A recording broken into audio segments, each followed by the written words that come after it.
Hello दोस्तों, welcome back Nandini moms blog. तो दोस्तों आज हम कुछ टॉपिक्स पे बात करने वाले हैं। वो जो भी टॉपिक्स है मैं वो पढ़ के सुना रही हूँ।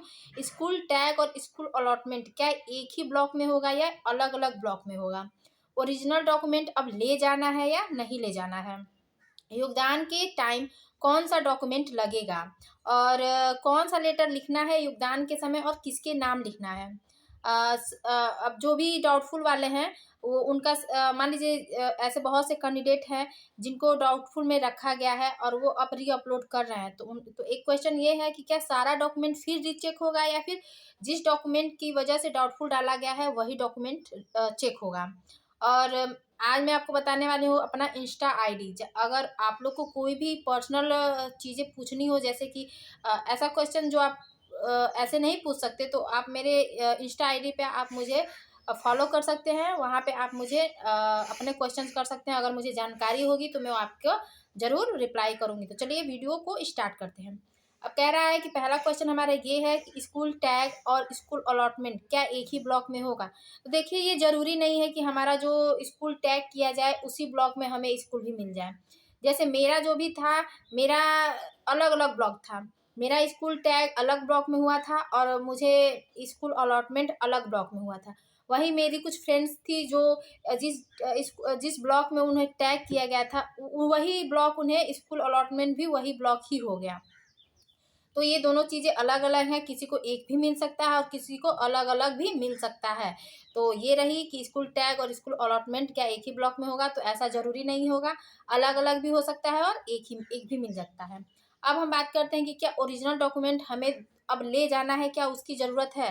तो देखिए, मेनली जो ओरिजिनल डॉक्यूमेंट का आवश्यकता होती है वो काउंसलिंग के समय ही होती है। क्योंकि आप लोग का काउंसलिंग हो गया है तो अब आपके ओरिजिनल डॉक्यूमेंट की कहीं पे भी ज़रूरत नहीं है। आप उसे अपने घर पर रख कर जा सकते हैं। हाँ, ये भी हो सकता है कि जब आपको योगदान प्रपत्र मिले और पदस्थापना प्रपत्र मिले तो वहाँ पे आपका आधार कार्ड ओरिजिनल देखा जाएगा।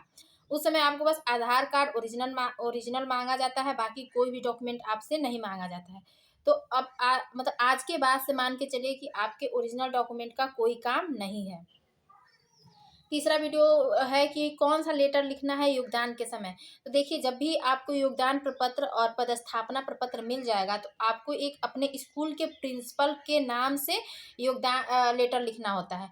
वो लेटर आप लिख अपना उसमें आप अपना पत्रांक, दिनांक, नाम, कौन से बीपीएससी से आप चयनित हैं, ये सारी चीज़ें मेंशन करके अपने प्रभारी के नाम से योगदान लेटर लिखते हैं कि मैं इतने बजे अपराह्न या इतने बजे पूर्वाह्न से इस विद्यालय में अपना योगदान दे रहा हूँ। ऐसे करके लेटर लिखा जाता है। उसका जो भी फॉर्मेट होगा मैं वो अपने चैनल पे पोस्ट कर दूँगी, या और एक वीडियो भी बना दूँगी। उसमें आप लोग अच्छे से देख लीजिएगा, सुन लीजिएगा कि कैसे बनता है। मैंने भी लिखा था तो मेरे पास है, तो सेम वही चीज़ें आप लोग को भी लिखना होगा। बस वही है कि आपको पत्रांक, दिनांक, बीपीएससी टीआरई 1 की जगह बीपीएससी टीआरई 3 और किस क्लास के लिए आप चयनित हैं, किस विषय से चयनित है, ये सारी चीज़ें उसमें मेंशन करना रहता है। तो वो मैं अपने चैनल के माध्यम से आप सबको बता दूँगी। अब हम बात करते हैं कि योगदान के समय हमें कौन-सा डॉक्यूमेंट लेके जाना है। तो देखिए, योगदान के समय हम लोग के समय टीआरई 1 के जो भी हम लोग थे उनके लिए क्या था, हम लोग के पास जितना भी वाटर मार्क वाला डॉक्यूमेंट था हम लोग वही चीज़ें वहाँ सबमिट किए थे। वाटर मार्क वाला सारा डॉक्यूमेंट, फिर हम लोग का ये पदस्थापना, योगदान प्रपत्र और औपबंधिक नियुक्ति पत्र, फिर काउंसलिंग सह उन्मुखीकरण हम लोग को एक्स्ट्रा मिला था। ये चीज़ें हम लोगों ने विद्यालय में जमा किया था और 2 फ़ोटो हमें विद्यालय में जमा करना होता है। हम लोग का सिग्नेचर, मोहर, सारी चीज़ें एक फ़ाइल में रखी जाती हैं और उस फ़ाइल पे सारा नाम, क्लास, बीपीएससी टीचर, ये सारी चीज़ें लिख कर स्कूल में जमा करना रहता है। वो आपका आजीवन विद्यालय में जमा रहता है। 2 सेट आपका जमा होता है, एक तो विद्यालय में ही रहता है और एक बीईओ ऑफ़िस चला जाता है। तो ये रहा कि आपको कौन-सा डॉक्यूमेंट ले जाना है, तो आपको सब वाटर मार्क वाला ही डॉक्यूमेंट ले जाना है। अब बहुत से क्वेश्चन ये है कि मैम मैंने तो अपना हाई स्कूल का डॉक्यूमेंट वहाँ पे अपलोड ही नहीं किया है, मेरा तो काउंसलिंग सक्सेसफुल हो गया है, तो मैं हाई स्कूल का कहाँ से ले जाऊँगा? देखिए, आपने नहीं अपलोड किया है तो वहाँ पे काउंसलिंग के समय उन्हें ऑब्जेक्शन करना चाहिए था। चूँकि ऑब्जेक्शन नहीं हुआ है तो उसमें अब आपकी कोई गलती नहीं है, तो आपके पास जो भी डॉक्यूमेंट होगा आप वही ले जा सकते हैं। और 10th का भी आप फ़ोटोकॉपी अगर होगा तो उसको भी आप सबमिट कर सकते हैं, तो उसमें कोई दिक्कत नहीं है। अब हम बात करते हैं कि ऐसे कैंडिडेट जिनका जिनका जिनका क्वेश्चन है कि मैम हमें रीकाउंसलिंग के समय सारे डॉक्यूमेंट को दिखाना है या फिर जिस डॉक्यूमेंट की वजह से हमें डाउटफुल में डाला गया सिर्फ वही डॉक्यूमेंट चेक होगा। तो देखिए ये रीकाउंसलिंग में जाने के बाद आपको पता चलेगा कि आपका पूरा डॉक्यूमेंट चेक होता है या फिर जो आपने री अपलोड किया है वही। तो मेरे ख्याल से तो सारा डॉक्यूमेंट फिर एक बार चेक होगा, उसमें कोई बड़ी बात नहीं है। और मेनली फोकस यही रहेगा कि जिस डॉक्यूमेंट की वजह से आपको डाउटफुल डाला गया उसको अच्छे से चेक किया जाएगा। ये तो फाइनल है कि वो डॉक्यूमेंट डाउटफुल वाला डॉक्यूमेंट तो आपका 100% बहुत अच्छे तरीके से रिकाउंसलिंग में चेक किया जाएगा। बाकी को सरसरी नगर नज़र से देख लिया जाए, यही यही बहुत है। सॉरी, ये हो गया।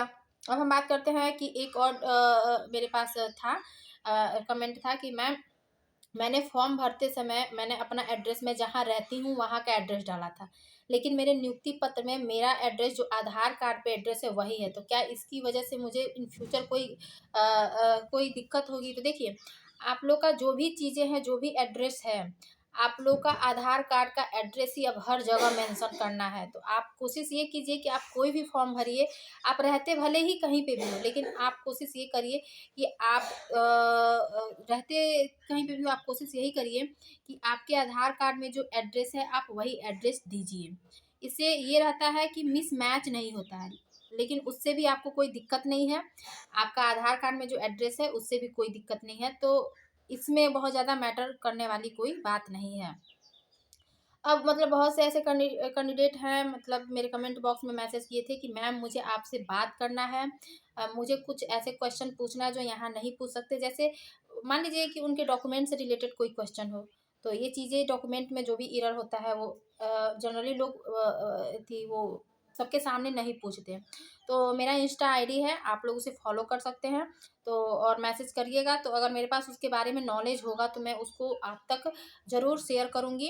अगर नहीं भी होगा तो मैं अपने सर से पूछकर मैं आप लोग को उसका रिप्लाई दे सकती हूँ। तो मेरा इंस्टा आईडी है लड्डू 5110।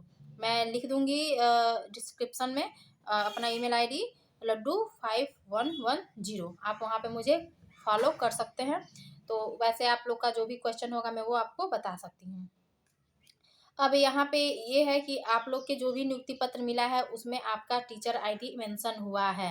वो टीचर आईडी इन फ्यूचर आपका हर जगह अब काम आने वाला है। टीचर आईडी दो तरीके का होता है, वो मैं आपको बाद में बताऊंगी। अभी जो भी आपके नियुक्ति पत्र में टीचर आईडी है, वो जो टीचर आईडी है उसी के बेस पे अब आपका प्रान नंबर जनरेट होगा। प्रान नंबर कैसे जनरेट होगा मैं वो भी आपको बता दूंगी।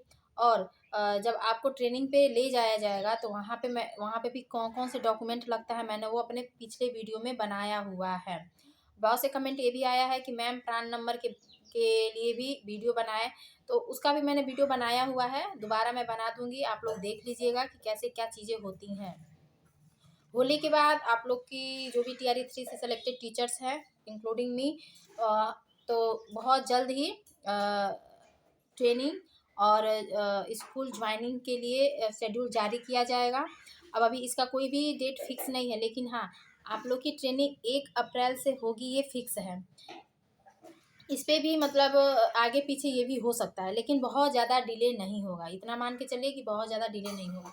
मेरे कमेंट में बॉक्स में एक और कमेंट आया था कि मैम TRE 3 वालों के लिए बहुत ही ज़्यादा नाइंसाफ़ी हो रही है, बहुत ज़्यादा ही लेट हो रहा है। तो देखिए, चीज़ें होती हैं, कुछ कभी-कभी कुछ चीज़ें जल्दी हो जाती हैं और कभी-कभी कुछ चीज़ें थोड़ी लेट हो जाती हैं।